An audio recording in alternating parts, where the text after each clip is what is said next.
Well, good morning, ladies and gentlemen. My name is Jeremy Watson. I am the Director and the PI of the PETRAS Cybersecurity of the Internet of Things Hub, which came out, I guess, of the Blackett Review of about 3 years ago, which is charged with looking at both the social and technical aspects in equal measure of cybersecurity of the Internet of Things. And we've got 9 universities working actively with about 35 researchers and 50 projects now and 110 user partners sampling that immense space of activity that we've heard about this morning, which is the IoT. So we've tried to fractionate that out into particular sectors of application and instance those with a large number of projects which cover both the social and technical aspects. And in fact, until last week, I was also president of the IET, the Institution of Engineering and Technology, and that institution has also got a significant amount of work going on at the moment in cybersecurity of the Internet of Things. So I think we can promise you an interesting panel session. We've got 3 speakers this morning. Professor Chris Hankin, I'll give you the bio notes as and when we get to the individuals, Robert Hayes and Irena Brass, who will talk about different aspects of security of the Internet of Things. So first of all, Professor Hankin is Professor of Computing Science at Imperial College, London. He's Director of the college's Institute for Security Science and Technology, and his research is in data analytics and cybersecurity. He leads multidisciplinary projects on developing advanced visual analytics and providing better decision support for cybersecurity, and is director of the NCSC and EPSRC Research Institute on Trustworthy Industrial Control Systems, known as RITICS. It's an area in which I used to work when I was in industry. He chairs the Academic Resilience and Security Community, a network of 30 universities, and serves on the Security and Resilience Growth Partnership Oversight Group. So can I invite Chris to come to the stage? Thank you.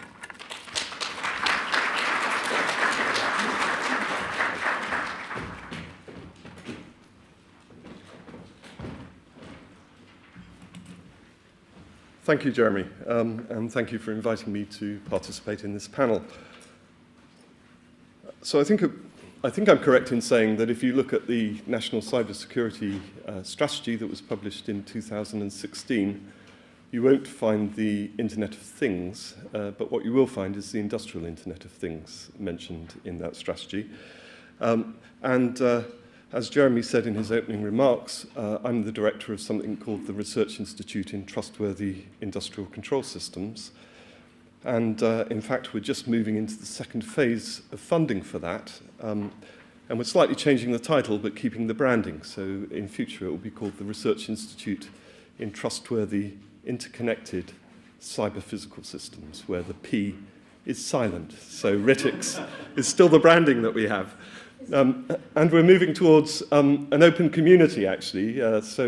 Like all of the research institutes that were created under the under the National Cybersecurity Programme, we've started off as a collection of projects. So the collection of projects that we have are actually 5. We have people in Birmingham, Belfast, Lancaster, City University, and Imperial, working on some of the issues around cybersecurity for industrial control systems. And we're looking over the next 5 years to grow that into an open community of any university partners that have something to say about security of industrial control systems and the industrial Internet of Things. We're looking forward to a warm and close relationship with PETRAS going forward. We also hope to recruit a large number of industrial partners to work with us within that open community. Now, OT, operational technology, which is what the term that's sometimes used to refer to industrial control systems, and IT have certainly converged because of digitalization, and now we can throw IoT into that mix as well. When we started off looking at industrial control systems, there was a temptation to think that what we'd learnt about cybersecurity of enterprise IT systems would just carry over. But in fact, there are a lot of differences which make subtle changes to what we need to do to secure industrial control systems. And I think some of those differences also carry over directly into the IoT space. Maybe not the first one, but certainly continuous operation, increased importance of edge clients. Everything's in the edge, really. Complex interactions with physical processes. We've heard the term, I've used it, cyber-physical processes. I think Mac may have used, or Julie used cyber-physical in her presentation. That's the critical thing from our point of view. That's where a lot of the threat comes from. Resource constraints have been touched upon extensively by the previous panel. When I started as director of the RITICS activity, I spoke to a lot of control engineers, and their immediate sort of statement to me was that the first thing they do when they get a new controller or a new bit of kit to deploy in an industrial control system is they inhibit all of the security measures. Why do they do that? Because it's power hungry, it's memory hungry. These things are limited resource devices. I know that there are some people in the audience who think that if you can't trust the data, why bother? But nevertheless, that's what they do. They turn the security off. And then there's this huge thing about legacy. People said about IoT during the course of this morning, or maybe it was over dinner last night, it's all a bit hazy to me, that IoT devices are the sort of things that you just want to deploy and forget about. But it's also true to a certain extent with industrial control systems. You maybe don't forget about them, but you want to deploy them. And if it's in a destroyer or an aircraft carrier, or indeed in an oil and gas plant somewhere in the desert, you want it to run for about 15 to 20 years without necessarily having to do very much to it. And of course, WannaCry comes along and then starts exploiting all of that legacy and, as we'll see later, unpatched software. So we're beginning to understand that there's an anatomy of attacks on industrial control systems which is a bit more sophisticated maybe than the typical attacks we see on enterprise IT systems. So this is from the SANS Institute in the States, and what you've got is really two separate kill chains, one about collecting intelligence about the configuration of the system that you want to attack, and the second about actually addressing the cyber-physical aspects and ensuring that you have that physical impact that an attack on an industrial control system is likely to be targeted at. Down the right-hand side of this slide, you've actually got a kind of illustration of that dual kill chain setup, which shows the attack on the Ukrainian power supply system in December 2015, where 3 companies were actually attacked. There was a lot of intelligence gathering using Black Energy 3 malware, and then a physical attack on the actual power distribution breakers and network to actually remove power from 225,000 consumers. What this diagram doesn't show is that there was even more sophistication in that attack, in that the attackers also mounted a denial of service attack on the telecom system so that people couldn't report that they'd lost power. Now, does this carry over to the IoT? Probably not. But if you look at Mirai, I would claim there's probably a dual-phase sort of attack going on there as well. There's the recruitment of those baby monitors and cameras and so on into the botnet. And then someone had to decide what they were going to use the botnet for. And, of course, we know they targeted Dyn and maybe potentially other targets. So there probably is a two-stage kill chain for IoT as well. And then, going back to the people who invented the kill chain methodology, well, it was actually the military, but Lockheed Martin took it over when they first started looking at advanced persistent threats in cybersecurity.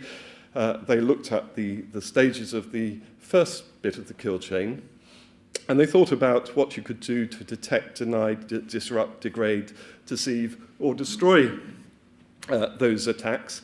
And what's interesting is there's nothing in the column destroy, of course, so all we can do, attacks are almost inevitable. We're not going to completely eradicate them. We have to live with them, and maybe that's where the word resilience comes in, which doesn't feature in any of my slides here. But you can see a whole range of different things that you can do. And the question is really, how many of those could you actually implement in the context of IoT devices? Data execution protection to prevent exploitation probably is something you could try to do something about maybe, but maybe some of the more sophisticated intrusion detection and intrusion prevention stuff would be difficult to do at the level of IoT devices. ICS CERT, which is set up in the US to look at cyber attacks on industrial control systems, gathers statistics. Some people said to me the other day that there's a growing movement that there isn't a cyber threat to industrial control systems because we don't see any evidence really of large-scale cyber-physical attacks on industrial control systems. Everyone talks about Stuxnet, but that was 7 years ago. People talk about the German steel mill attack in 2014, but we don't have many details about it. And I've just mentioned the Ukrainian attack. I've only used 3 fingers. There's probably a few others I could add, but there aren't that many things out there in the public domain which we know about, which were successful attacks on industrial control systems. But they looked at statistics. They had about 290 incidents a year in 2014, 2015, 2016 reported to them. They looked at 2014, 2015, came up with the top 7 things you could do to prevent attacks on industrial control systems. How many of them could we actually use in IoT devices? A bit depressingly, the second one round there, which is most effective, is proper patch management. Are we going to patch IoT devices? Certainly in industrial control systems, the answer is probably not, because it undermines the safety case, and people operating industrial control systems are much more interested, as actually Hugh Durrant-White sort of implied in his presentation, where he didn't really mention security at all until pressed, but he did talk a lot about safety. Safety is paramount. Doing safety cases costs a lot of money. You're not going to patch software and undermine your safety case if that is the consequence. So the last slide was really just about the questions we have been addressing in RITICS. We've got a few more questions. We don't think we've answered all of these, but it's about understanding this link between cyber and physical, which I think we also need to understand in the IoT context. It's about understanding the risk. Here I've expressed it as actually talking about business risk, but I think Hugh mentioned, or maybe it was Sadie actually, who's now left, so she can't. Oh, yeah. You mentioned stuff about risk management. I think it's important here. And then finally, there's something about developing new defensive technologies that might be applicable not only to industrial control systems, but as we see that merger between industrial control systems and IoT, hopefully some of it will rub off on IoT as well. One could take the attitude that to a certain extent, though, the horse has bolted with IoT and that we've got 15 billion devices maybe deployed which don't have much security on them. So we need to think a little bit more about what we might do there. Thank you.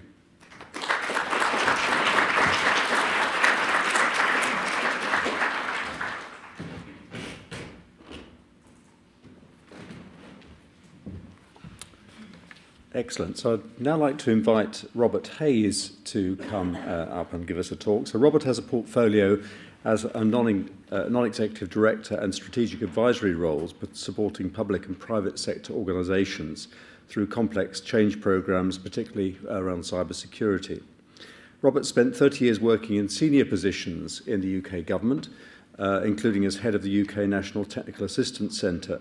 This was followed by 10 years as a senior fellow of the Microsoft Institute for Advanced Technology in Governments, and latterly as Microsoft's Executive Cybersecurity Advisor for Europe, Middle East and Africa. So I think it'll be very interesting to hear from him.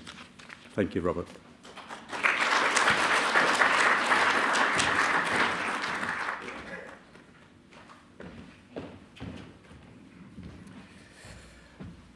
Well, I'm going to break the tradition of the conference and not use any slides to start with. What I want to do is to take a little bit of a different tack and to talk about the business change aspects of cybersecurity. And you really can't talk about cybersecurity and IoT without the broader context of cybersecurity involving everything else. So what I want to do is hopefully weave a very short narrative over the next 6 or 7 minutes. And I want to ultimately persuade you that IoT adds complexity to cybersecurity, but it doesn't actually change the game. So let me start just in terms of lexicon by a little bit of characteristics to build on what you've heard already. IoT covers a multitude. It covers really small devices up to devices embedded in large, complex systems.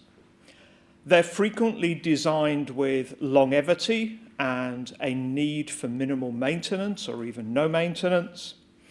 And the connectivity part of the IoT, even in large, complex devices, there is a characteristic of cheapness.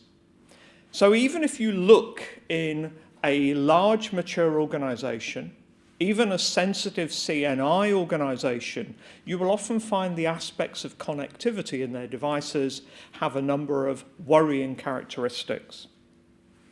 The first is a number of IoT devices are based upon cheap hardware components and open source software, often sourced from software libraries. And there's a couple of problems with each of those. Firstly, the hardware may have additional functionality, either that you know about or that you don't know about. So let me unpack what that means. If I'm developing a sensor and I want to deploy that out, and let's say it's going to be an air pollution sensor.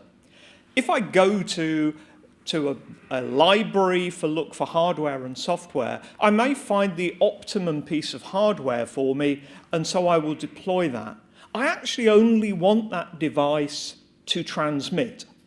But that bit of hardware may actually be one that you can configure to receive and transmit. Now, I may know that as a developer, and I've just done that because it's easy.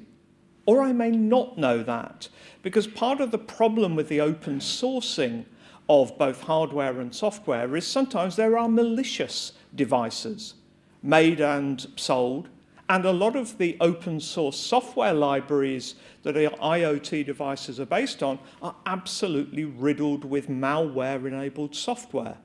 So you add those two things together, and what you think you have on the edge of your network could actually have an entirely different set of characteristics. And I'm basing my talk this morning very much on my experience over the last 10 years in organizations, both large and small, both public and private, both sensitive and non-sensitive. So I'm not hypothesizing. I now need to add in the human element. I've been quite disappointed because I've been to a number of hackathons where often students and school children are asked to produce Internet of Things devices. It's a great concept, and they'll have a day, they'll go away, and they'll produce something at the end. I've yet to go to one where the security is considered to be important in the way those devices are put together. It's entirely based upon functionality.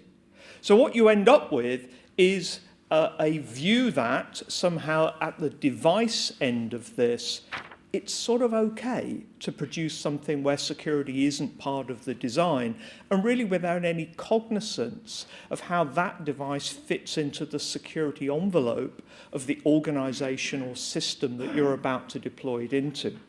And most organizations, unfortunately, don't do the due diligence to enable them to do that. And I think later we can talk a little bit about, so are standards an answer here, or is it actually feasible to do that? So what we end up with is devices with limited or no capability to be patched or upgraded in the context of growing threats and of attackers who are looking deliberately for weak points in networks. So let me then talk about the process of business change, because in almost all of the organizations I've looked at, connected devices are deployed into organizations in a very tactical, incremental way. So there will be a pressing business need of the moment. We need to bring this into our network because we need the telemetry, or we need to launch a new service. And so something will be connected. There's rarely a security risk assessment, or indeed any form of impact assessment, in my view, of how that happens. And I will give you an example of an unnamed organization in an unnamed country that worked almost exclusively at top secret, that connected a number of oscilloscopes and other scientific instruments to their core network without any form of risk assessment and any form of configuration documentation, as a live example that this happens even in mature organizations where you wouldn't expect it. We also find that even in organizations that will produce a persuasive network map to say this is what our network looks like, when you apply some tools, I would almost guarantee we find clusters of machines. And actually, these aren't usually IoT machines. These are computers, laptops that are in those organizations that have somewhere got missed off the map. So they're not being patched, they're not being upgraded. They're often in test and development shops, but then have got connected separately for a project and nobody's disconnected them. So the concept of IoT on top of this makes that even more complex. So what is the way forward? Well, the first is if you assume that at the device point, because of the way devices have been made and are still being made, actually having enough security on the device is always going to be challenging. It sort of takes you back to the level, so where can you secure? And really, I think the answer has to be at the network level. It's really difficult to see where else you do that. But actually part of that, before you do that, and coming back to the context piece, in my view, almost no organizations actually really understand what is on their network at all. Again, I will refer to network maps that I've seen that are found to have glaring deficiencies. So there are really good solutions now starting to be developed by my old employer, Microsoft and others, to look at enumerating the devices that are connected into your network, including IoT. IoT gateways now routinely exist. It's not the whole answer, but it's part of actually mapping. My other point would be to actually get a third party to actually do due diligence on your own network map. Because if your network map is wrong, all the assumptions you will make after that about what is connected to your network and therefore the security mitigations you need to put in place will also be wrong. So it's almost the first part of the problem-solving cycle. Obviously, having a secure, modern platform, and again, it was talked about earlier, as the basis that you then link your devices to is pretty well an essential.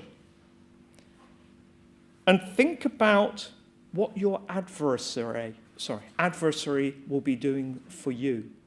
So who will be attacking you? What tools might they be using? Will they be using IoT as a vector?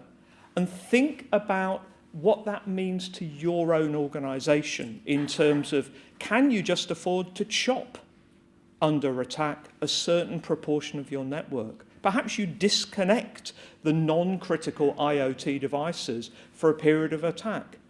If you don't actually think through how you would react proportionately to an attack, then when it happens for real, your response will be flawed. And my final point, which is really about bringing back the whole thing into context and business change, is exercise this. I've seen organizations who do have plans and exercise, but rarely do they think about what would happen if the edge of our network was compromised. Does it matter? How much does it matter? How much are we afford to lose that?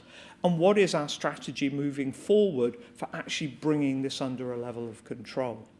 So again, I would probably finish where I started to say that in my view, IoT adds significant complexity to the way organizations deal with security.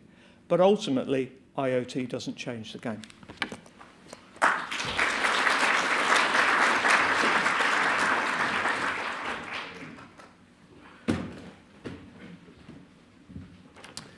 Well, thank you very much, Robert, for that insight. So that brings us to our last speaker before our panel session, and this is from Dr. Irena Brass, who I'm proud to work with in Petras. She's a postdoctoral research associate of this EPSRC-funded program, and she's interested in the privacy and cybersecurity challenges of the Internet of Things and the implications for standards development, policy, and the wider governance mechanisms. And she's got significant expertise in the regulation of information technologies and communication systems, with application across several issue areas such as radio frequency management, data protection, cybersecurity governance and risk management in critical infrastructures. And Dr. Brass, over 7 years of teaching experience in regulation, policy making and international political economy, has broadened her reading and understanding of that area. And I'm proud to say that she's recently been appointed as chair of the BSI IoT 1 Technical Committee. So can I invite Irina to come to the stage? Thank you.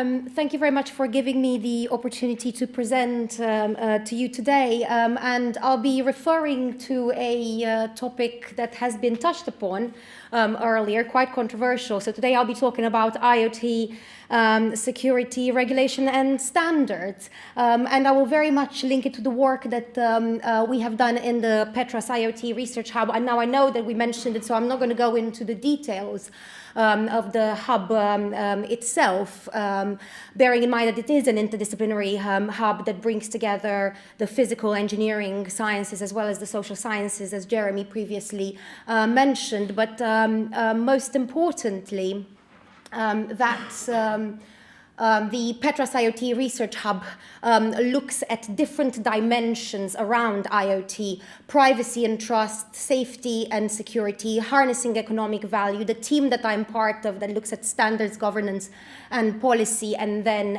issues around adoption and acceptability. And indeed, to clarify it, Petras stands for privacy, ethics, trust, resilience, accessibility and security of the Internet of Things. Now, why is this topical? Why is Petras taking place at this point in time? Well, for a number of reasons, if this works. And first of all, and most importantly, because the Internet of Things is a piece of disruptive innovation. Now, the technology behind what we call the Internet of Things, yes, the Internet of Things is a mediatic term after all. The technology behind it is quite, it's been around for a while, yes, sensing, data processing that happens in the cloud in most cases because these devices don't have that computing power to actually achieve that. Some actuating capability. But I think there's two elements of IoT that makes it disruptive at this point in time. And first, the one aspect is the pervasiveness of devices, the fact that now we're going into the level of consumer goods more and more. Now your kettle has not only a physical dimension, but also a connected online dimension. And the second aspect is, yes, indeed, that these devices are increasingly more connected. And here I'm giving an example for the recent Vodafone IoT Barometer 2017-2018 that shows in the different sectors how these devices, more and more connected devices, are growing and why businesses are adopting it. But the most important thing is that IoT disrupts our socioeconomic activity. And looking at the economics side of it, we're seeing how it disrupts current business models and market structures, and that we can see in the way that IoT disrupts supply chain in retail, in manufacturing, in health, for instance. But it also disrupts the most fundamental principles about how our society are organized, ultimately. And one of them, mentioned earlier, is privacy. And here is an example of a smart teddy bear company that got hacked, and as a result of that, 800,000 client customer users' accounts were put to ransom on the internet. And they also disrupt the way that we manage risk and how we manage risk. And as it was mentioned earlier by the speakers, here is the example in the news about the Mariah attack that took place around last year around the same time, so October 2016. Which was the most powerful DDoS attack that we've seen. And it was all powered by insecure IoT devices taking place and being located all over the world. So this brings the question of, is this an issue that can be tackled only within domestic jurisdictions, or is it an international issue as well, if we're also looking at the supply chain? So just to give you a little bit of flavor of the kind of security questions, IoT security questions that we've asked ourselves as part of our team, the first question, which you can't see for whatever reason, I'm not sure what's happening with the slides, is are current regulatory frameworks that we have in place, are they sufficient? Are they fit for purpose, and are they sufficient?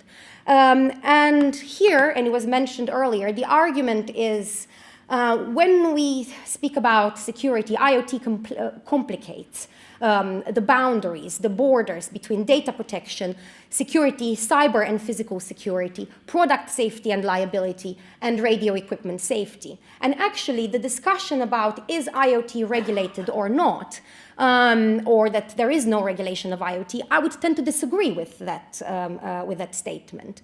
That indeed we have a regulatory package around us, the one that I'm pointing at the moment, that touches upon different aspects of security when it comes to IoT. And this is the blurring of the lines between data protection, for instance, the GDPR, just to give you an example, that will be transposed into the data protection bill in the UK, mentions a data protection. There is a requirement for a data protection impact assessment that is very much linked to the discussion that we had earlier about risk assessment and how you conduct risk assessment. So data integrity is very much linked to the resilience and the security and the integrity of your system. Similarly, we can say that the NIS directive that is currently being, the Network and Information Systems Directive that is currently being consulted upon by our colleagues at the Department of Digital Culture, Media and Sport, who we work closely with, the Secure by Default unit of the UK government. There are specifications in that directive for security obligations on operator of essential services. And this brings very much the discussion around industrial IoT. Similarly, the European Commission just last year finished a consultation on the Product Safety and Liability Directive to argue whether ICT-based products, whether we should have the same principles that are the liability principles for default defective products that apply in that regulation, whether they should also apply to ICT-based products, so attributing responsibility for unsafe products. Similarly, we can argue that the radio equipment safety has a loophole in there when we're talking about equipment should not cause harm to the network. Now, harm in that particular reading might mean harmful interference. But if we stretch that principle a bit more, we can see how IoT could also, and IoT security could also fit into this. So we have to be careful when we actually say that there is no regulations around IoT. But are they sufficient? Now, we and the work that we have done in collaboration with Pinsent Masons, the law firm, and the Warwick Manufacturing Group has shown that actually when it comes to connected and autonomous vehicles, so these are not just autonomous vehicles, there are the connected and autonomous vehicles of the future, that these do disrupt and challenge not only vehicle safety, but also product liability regulations. And I could talk more about it in a few minutes. And in particular here, just to pick an example, now how are we going to conduct, for instance, a cyber MOT? We're not going to be doing it annually. What implications does this have for the institutional setting around us? Can we construct liability in other ways by not just focused, for instance, on manufacturers as it is at the moment, or importers as it is at the moment. And similarly, bearing in mind that yes, we might consider that the regulatory context in which IoT occurs is not sufficient, then a second question that we've asked is then the market converging towards a minimum, a baseline, a minimum standard for IoT security? And here we've collaborated with the British Standards Institution as well as the IoT UK. And we did a survey that asked a number, about 50 private and public organizations in the UK, whether they are aware of standards related to the cybersecurity of the Internet of Things. And what this diagram here, this chart here maps, is that actually there is no convergence, and the market for standards, if you wish, the landscape for IoT standards is very fragmented, and indeed there is no convergence towards a single standard when it comes to even a baseline standards when it comes to cybersecurity of IoT. But what we have indeed seen is that there is a lot of industry activity, in particular in de facto industry alliances rather than formal standards around IoT security. And I've listed here just the main ones that we've generally encountered. And some of them offer free, like the IoTSF Foundation, offer free self-certification based on a compliance framework, IoT security compliance frameworks. Other, like the Open Connectivity Foundation, for instance, offer for their members testing and certification programs. But I think the most important thing, bearing in mind all this fragmenting landscape of IoT security standards that are out there, to bear in mind, is that the cost of securing for businesses is different if we're talking about a large a quite reputable organization, or if we're talking about a smaller SME that has to incur the cost of navigating this landscape. And ultimately, and I'll conclude on this point, is that I think that one of the challenges that IoT standardization organizations that operate in the field of IoT are struggling with at the moment is differentiating between what is cybersecurity, what is physical security, what is safety, what is data integrity, what is reliability of a system, what is resilience, what is trustworthiness. And just using these names, I've given you the different application areas where these mean completely different things. Trustworthiness, for instance, for industrial IoT, and basic cyber-physical security, for instance, if we're talking of connected autonomous vehicles, which are quite complex, actually. There's a lot more questions, but I'll leave you to this, and I look forward to your questions. Thank you very much.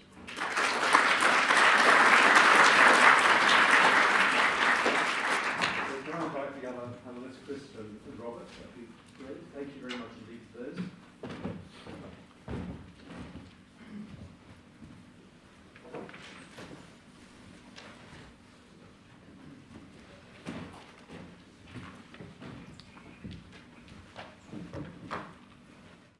So thank you.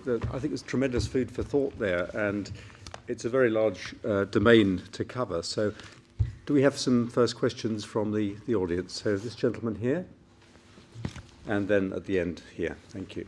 So we'll take two at a time. Roy Moody from the University of Dundee, Forensics Research Unit. With security comes inherent use of encryption. How does Internet of Things Irena keep up with security at its base principle when a government is trying to impose sanctions on the use of encryption and transmitting data? Thank you. And the gentleman at the end, thank you. I'm not fully sure if this is applicable, but on an individual base, which applies to all of us, I would think all of us sitting here, including you gents and ladies there, and it's the security of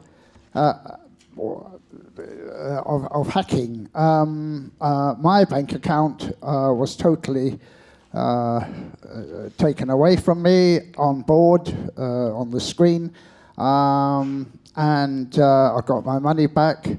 But the answer to it is I don't use the internet now. I go into the bank, okay? So that solves that problem. And I also use something called the post. So that is another way of dealing with the problem. And I also make sure that nobody is around when I take money out of the cash machine, and if there is, to avoid them. And so the tail end of it is to be alert of all these things and using your common sense, and chances are you'll gain out of it all. Thank you very much. We'll tackle those two, I think, now. I mean, I think that latter point is interesting because we're talking often about machine-to-machine communication. There isn't a human in the loop, so it's actually quite hard to know what's going on, what transactions are taking place on your behalf. But I'll hand those two questions. So keeping up the security and then the vulnerability to hacking and the points that the last gentleman raised. So who wants to go first? Do I see Chris tweaking an eyebrow?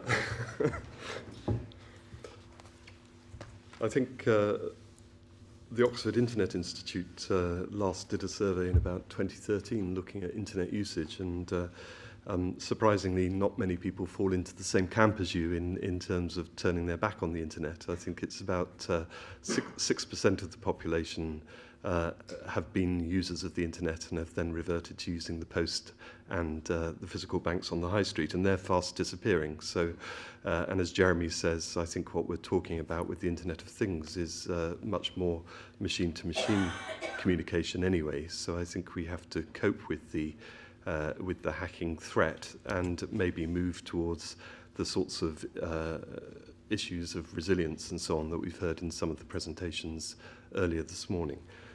So in the case of the Internet of Things, it probably is about not actually monitoring what's going on at the level of individual devices, but as Robert suggested, it has to be a system-level solution. You have to understand what's going on in the system and find ways of automatically either repairing or getting around the potential threats that we're seeing. There's not an option to walk away, because we're talking about by 2020, we'll be talking about maybe 90% of the interactions being machine to machine rather than human to machine. Thank you, Robert. Sorry, Robert, would you like to? I'd just broaden it out, because it's actually a really fundamental area about principles of security. When I talk about this, I often draw a triangle. One aspect of it is security. One aspect of it is what you want to achieve, i.e. functionality. And the third aspect is money. Because I can go to any organisation and I can produce a system that would make that organisation totally secure. But they would go bust within about 24 hours because they wouldn't be able to do business. So somewhere there's a sweet spot between the level of security you actually need, the money you have got that enables you to produce that, and doing business. And actually it applies at a personal level too. I was thinking as you were describing your banking, because actually you don't reduce risks, you just change those.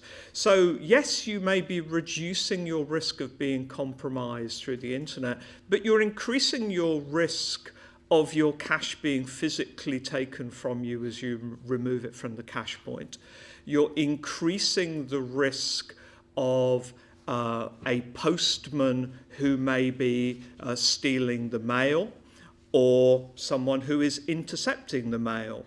So it's around what is the level of risk that you are comfortable with, either as an individual or as an organisation, that enables you to come up with a pragmatic view. And actually, there's a real principle here, because very few of the organisations that I talk to could articulate very easily to me what their risk appetite is. And if you don't actually know as an organisation what your appetite for risk is, what are you prepared to take to allow you to perhaps innovate more with a higher level of risk? Is that acceptable? Is it acceptable for all of your business or just part of your business? If you can't articulate that, you haven't really got a security strategy, because a security strategy falls out of your approach to risk. I will just touch to the other question on encryption. And it's almost to link it back to my last answer. For an awful lot of Internet of Things, particularly sensor-based, actually there really isn't a requirement to encrypt that data, because it's just point data that really by itself isn't actually particularly sensitive. However, if you're talking in the industrial control system space, and you're talking about data that if a competitor got hold of it, perhaps would give them parameters about how you set your equipment, there could be a commercial advantage in that. So protection and thinking, and it may not be an encryption, it may be by a protocol that you use, some type of protection. So the answer, of course, is the more you do that, the more complexity you build into the system that operates the devices. So with everything, there's a trade-off. And what I would say on both the answers is it's about identifying what is the appropriate level of risk for what it is you want to do and have a security model that satisfies that basic principle. And I apologise, Chair, that's quite a long answer. No, a very useful one. Thank you. Irina, what interventions could you envisage that would improve security? When it comes to those two questions, right. First of all, when it comes to the first question, I would say that having looked at and having reviewed the guidelines in all the standards that I've listed earlier, encryption features in all of them as a fundamental principle on the technical side of security intervention. Similar with identification, similar with self-protection. So how do you isolate a particular compromised device, for instance, etc. And there is, on the issue of encryption, there is, I believe, a requirement, not necessarily purely on the issue of encryption, but more generally, and I think it was mentioned earlier as well, to rethink the regulatory frameworks around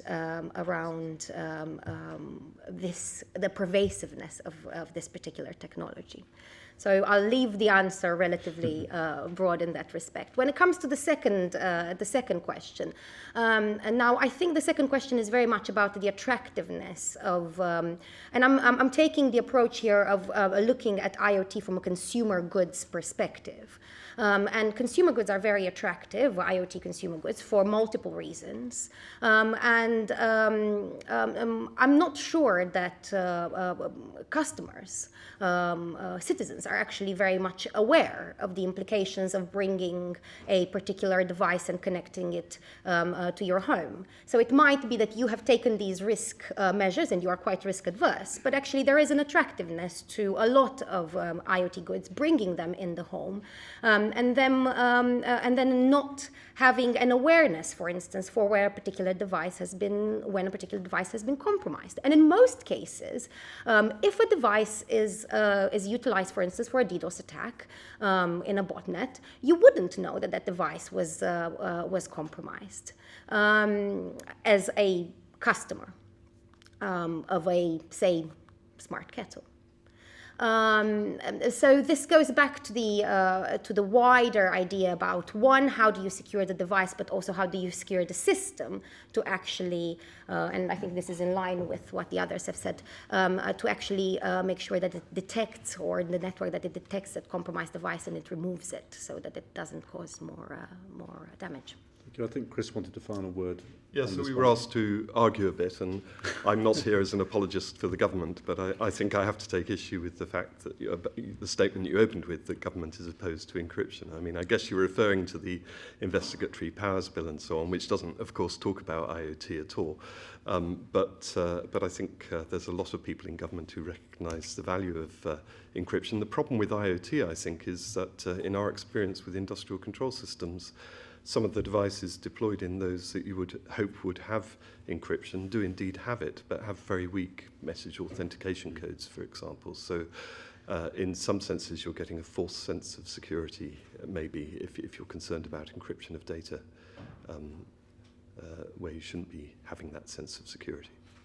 Thank you very much, Chris.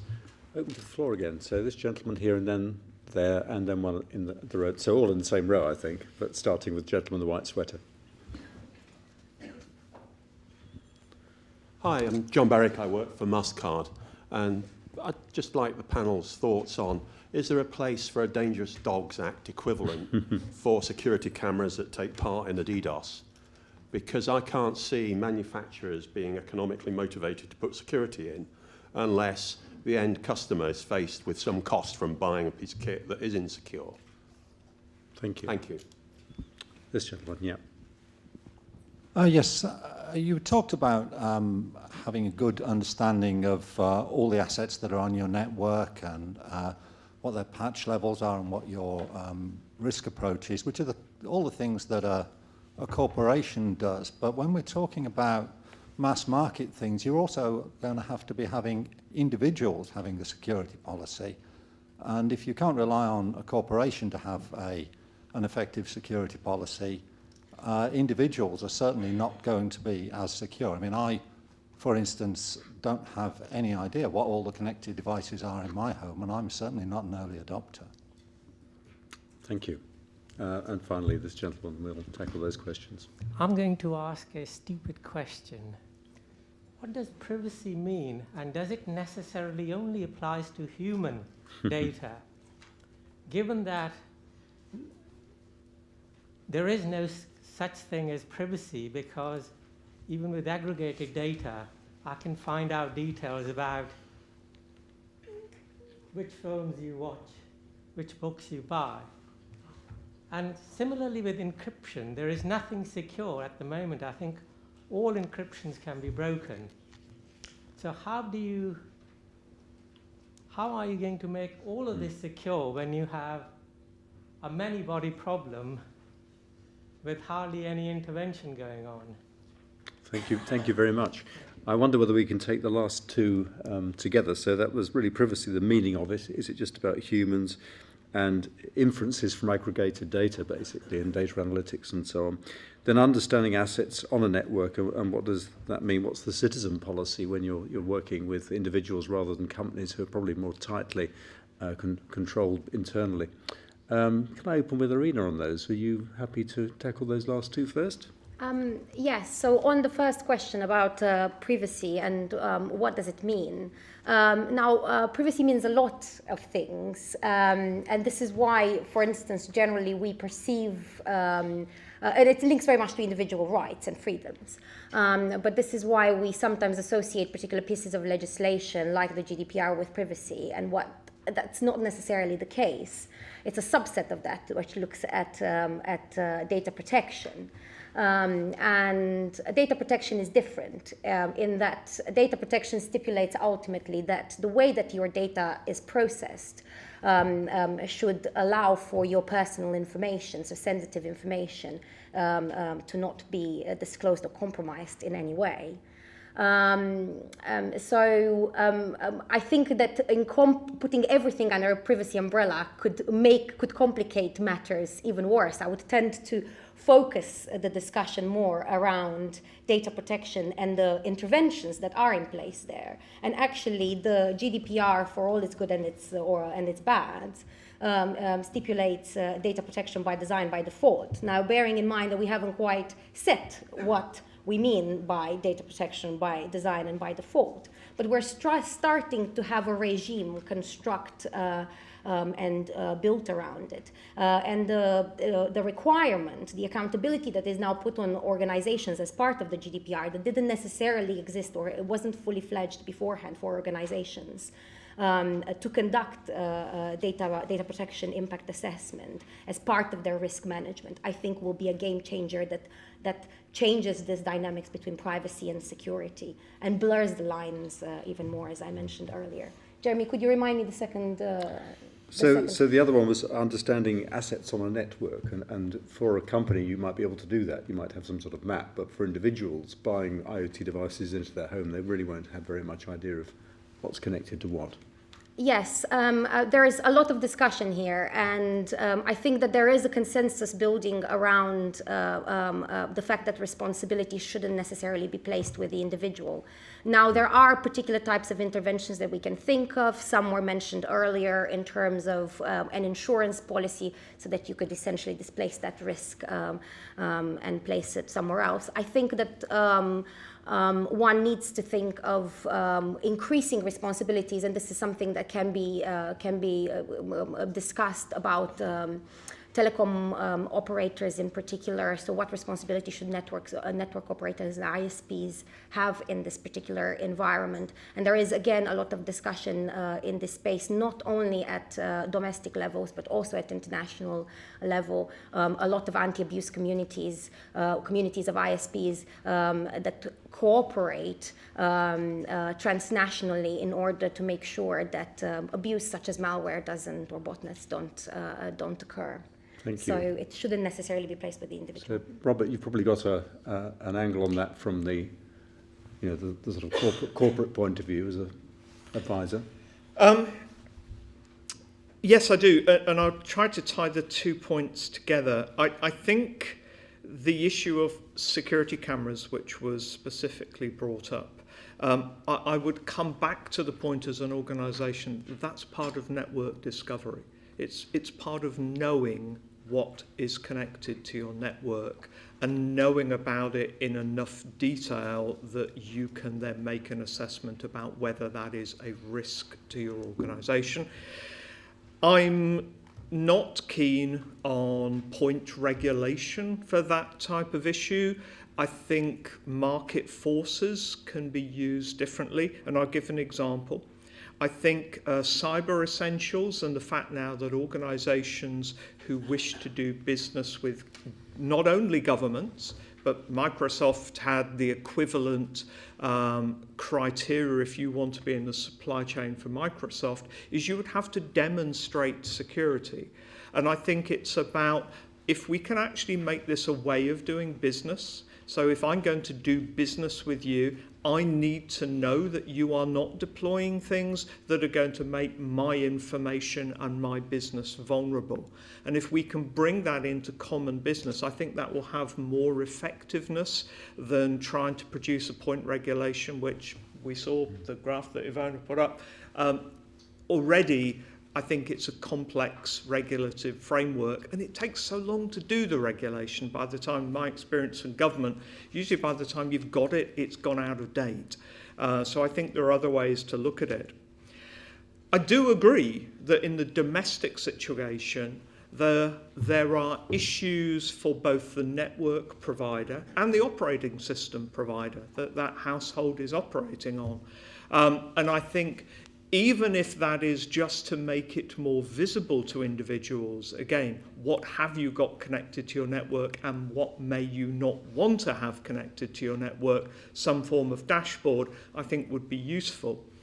Part of the problem, though, when we bring the social side of this back in, is if you look at individuals still, unfortunately, are prepared to trade almost all of their personal data for a picture of a dancing cat or a free app that will show them the nearest petrol station. And I think we have got to help people understand what this trade-off actually is. Because again, without that, you could put all of the technical controls in, but if people just keep clicking yes, then actually the technical controls won't really work. So again, this is almost a system both on the corporate and on the individual. And it's got that the latter is going to be really challenging because we're talking about people with different degrees of accessibility, different levels of understanding. And there are real issues from the government to industry about how intrusive should industry be in looking into what is happening on an individual's network to help them on security. And I know this from my time in Microsoft. Microsoft's view was always we could do far more if only we could look more into what was happening on an individual's network. But then that brings back the issue about privacy and is it right that that's happened? And that's an entirely different, almost ethical debate. Thank you very much. In my mind, that brings up terms and conditions and people not having time to read the volumes of legal text that appear on your screen for all sorts of apps. And also, you were really raising the point around procurement rather than regulation. Procurement guidelines, I think, are very powerful. Chris, do you want to add any thoughts? I haven't forgotten the Dangerous Dogs Act. I do have some thoughts, and actually the first comment I want to make probably refers to the first two questions, but I'd also like to say something about the third, so the Dangerous Dogs Act and the asset awareness by the public. And I think government maybe does have a role to play there in the sense that right at the heart of the national cybersecurity strategy is this concept of secure by default. And I think we have to sort of understand what that means. And if that's properly implemented, it probably does address the first two questions, in that it's about security by design, secure implementation and secure operation of systems. And if we could find a way of making that the default, then the public wouldn't have to worry so much about what assets they've got, because they would be deploying things which were inherently secure. And the Dangerous Dogs Act piece is maybe around some kind of CE-like marking on devices which are designed and implemented according to that secure by default methodology. In terms of the privacy issue, I just wanted to come back to answer the question, do we think privacy is just about human beings? I actually believe privacy is about identity, so I think we should come away from the idea that identity is just something that individual human beings have. Groups have identity as well, and to a certain extent, privacy should extend to that wider concept of identity, and I think it does. It does in terms of some of the legislation, although GDPR does talk about very specifically personally identifiable information. So in that context, they are really considering single human beings, I think. But we ought to be looking at group privacy as well when we talk about privacy. Thank you very much. That's very thought-provoking points. Other questions? Looking towards the back of the room, perhaps we can, the lady there in about 2/3 of the way back. Yeah, I think with a necklace there. Sorry, on the right-hand side, just behind the gentleman in white shirt. And can we have another one towards, yeah, this. Thank you. So you first, madam. Okay, so hello, Amal Benasser from the Open University. I just want to ask, because all the talks were kind of focusing on the challenges that the Internet of Things represent for security, and I wonder whether you can comment on what the Internet of Things enables us to do in terms of security, what kind of opportunities it represents, and in particular relating to what Julie this morning was talking about, and saying, you know, because you have this massive scale and a lot of components, there are emergent properties. And I wonder whether security, whatever that represents, or kind of specific security properties, can be kind of orchestrated and coordinated so that they emerge from the Internet. Thank you. And the other question. Hi, I'm Sean Gulliford from GemServe. I was interested that most of the best practice guidelines and the secure by default all mention patching, but I'm querying the statement you made in the original statement about the industrial IoT not supporting patching. So I was wondering how you're going to resolve that conflict. Thank you very much. And I'd got a little rider question to that, which I'd kind of written to myself, if in case things didn't liven up from the audience. There was no danger of that at all. And that was the opportunities for establishing the provenance of firmware upgrades for analytical and industrial systems. So I think that one is with you, Chris. So the last question, and maybe my rider, which is the same essentially. Yes, so what I meant to say was that there are certainly areas of the industrial control systems sector who don't patch because their primary concern is safety, and changing the software that's running on a system essentially changes the system, so they have to redo the safety cases if they patch. Consequently, they have to find other ways to protect their system. Now, one other way that you might try to protect your system is by network monitoring, so that you spot malicious traffic before it actually does any damage. So there are other security controls that you might imagine that overcome the need to patch. And I think, the provenance issue is an interesting one. To a certain extent, I suppose, we have provenance associated with patches which are issued, software updates which are issued by the major vendors. I guess if to use just one example, if Microsoft issue a software update and you know that it's coming from Microsoft, I guess you might have some confidence that it's an okay thing to do. But that doesn't get around this safety versus security issue. I think in industrial control systems, there's a big sort of issue between safety and security that isn't yet resolved. It may be not so prominent in the IoT space generally. If I could just comment on the first question, maybe I'm going to mischievously misinterpret your question because you didn't say cybersecurity, you just said security, and it's clear that IoT can improve our physical security in many different ways. And if we're using secure by default components to do that, then we can be sure maybe that people aren't going to interfere with them. So having the ability, for example, to look at cameras that you might have in your home whilst you're away from home, just to check that you didn't leave the kettle on the boil or something like that, could certainly improve your physical security. But maybe you meant actually cybersecurity, and I need to think about that a bit more. Thank you very much, Chris. Can I bring Robert and then Irena? Yeah. Yes, I can absolutely think of positive security that comes from the Internet of Things, and it is around data. The best security is driven by intelligence, and that is both human intelligence around the adversary, but also what is happening on the extremities of your network. And so if the IoT devices are at the edge of your network, that is a valuable sensor for you that actually can tell you whether you're having attacks in at your network and give you early sight of those. I also want to, again, rather misrepresent the question by making a point about security generally. If you went 5 years ago and you went to a board, boards really hated talking about security because it was all negative. It was going to be difficult, it was going to be expensive. If they got it wrong, we were going to go out of business.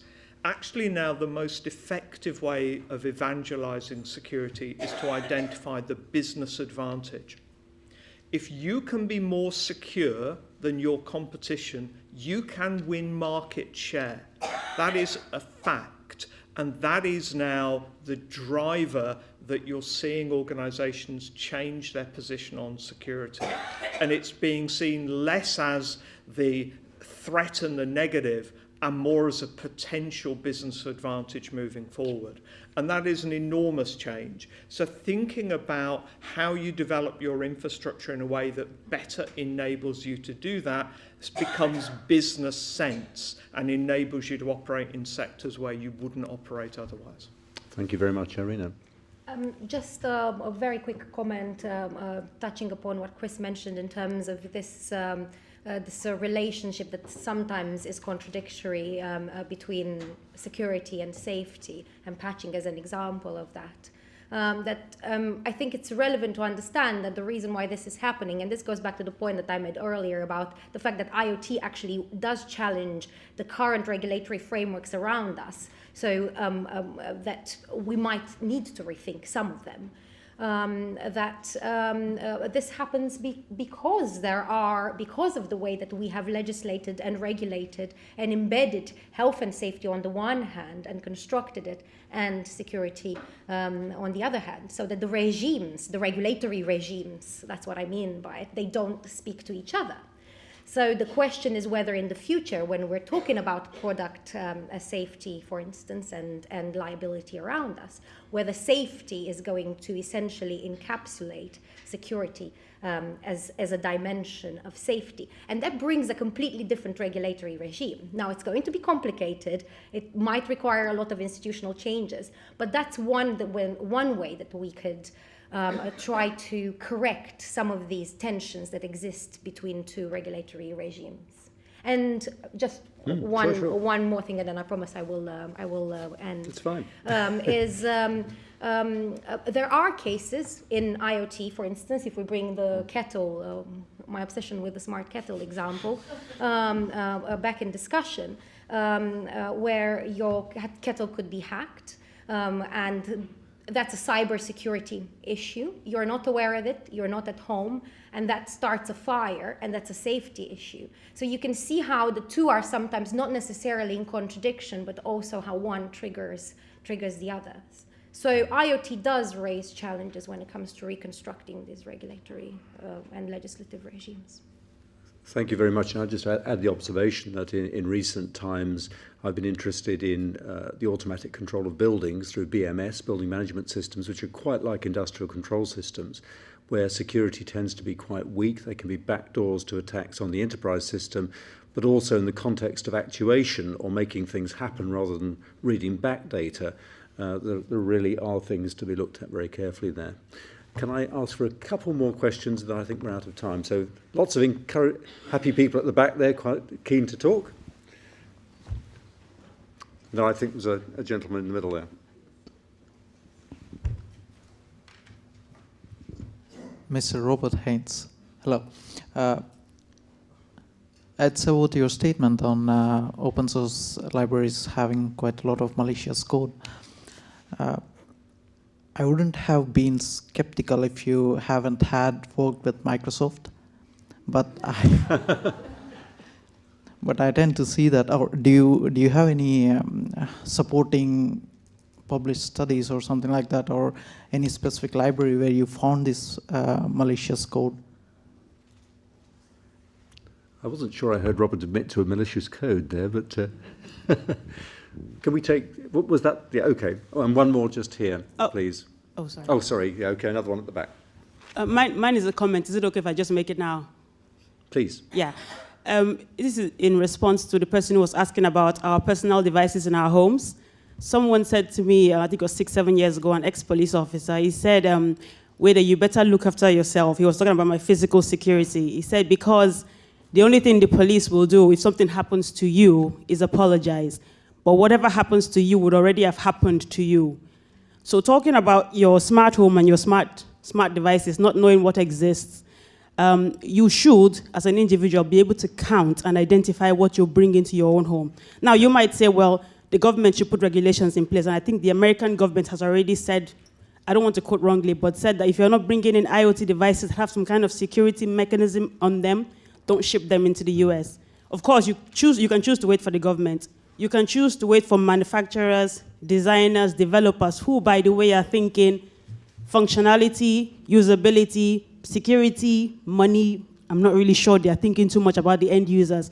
Before the Internet of Things security landscape matures, I think end users should make it a responsibility to look after themselves in their own homes. Who looks after your home today? Who looks after your family, your kids, your husband, your wife? Who does that? The physical security. I believe that's you. You don't sit back and wait for the government to talk about the standards for your gates and your doors and everything. You go home, you lock your door, you go to bed. If we are going to deal with cyber physical security, and this is something I also spoke to some kids about some months ago, about 250 kids, I said, listen, go home, ask your parents about the IoT devices in the home. The technical devices, physical devices, ask them, before you bought that smart kettle, that game, what did you ask the vendor? Did you ask about the ability to change the passwords? Did you ask a basic question like that? So I think as end users, before IoT security matures, we should begin to ask the questions. Can I change the default password? What kind of data will you be collecting from me if I connect this fridge to the network? What's the benefit? Can I switch it off? I think this is something we need to look at as end users. They're very valid points. And within Petras, we looked quite early on at what we'd called cyber hygiene, which I think is broadly what you were talking about. But I think one of the difficulties, of course, is the sophistication of IoT devices, and that, generally the public aren't technically aware, maybe to the level that they need to be, and maybe we need to raise that awareness. And there have been programs like Cyber Streetwise, which government have rolled out, which have been very helpful in that way. But maybe, forgive me if we kind of just hold at those to the comment, which I think contains questions which deserve to be answered. And forgive me, the gentleman didn't get a chance in the middle of the hall there. So first of all, Robert, do you want to talk about open libraries and how you protect, if you like, the users of those libraries, and maybe that reflects on the firmware upgrade type issues around IoT? To be very clear, what I was not saying was that open source equals malicious. But there is a difference between open source versus proprietary and software libraries that can be found on the internet with very little control, very little due diligence over them. And there is significant evidence of that software having problems with malware, and a lot of that software is aimed at developers of Internet of Things devices. I can't cite a paper to you off the top of my head, but if you look, you will find plenty of articles featuring that problem, and a lot of the advice around open source that's come through governments is to be very careful about where you source the material from. I think it is part of the broader question about trust. And it's something interesting that we haven't actually talked about.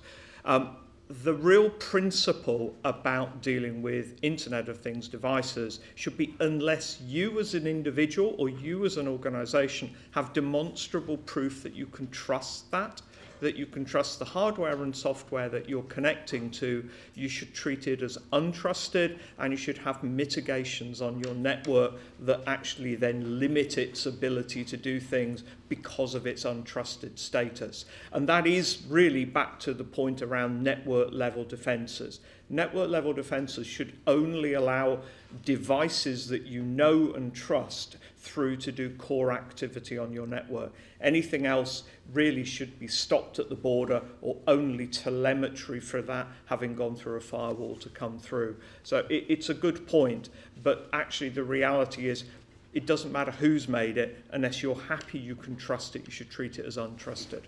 Thank you very much. And maybe some rapid final comments, as we're slightly over time, on the last lady's concerns around IoT in the home, and I guess the parts that standards, regulation, procurement guidelines, industry associations, there's a tension between all those operators potentially in making things safer. Irena.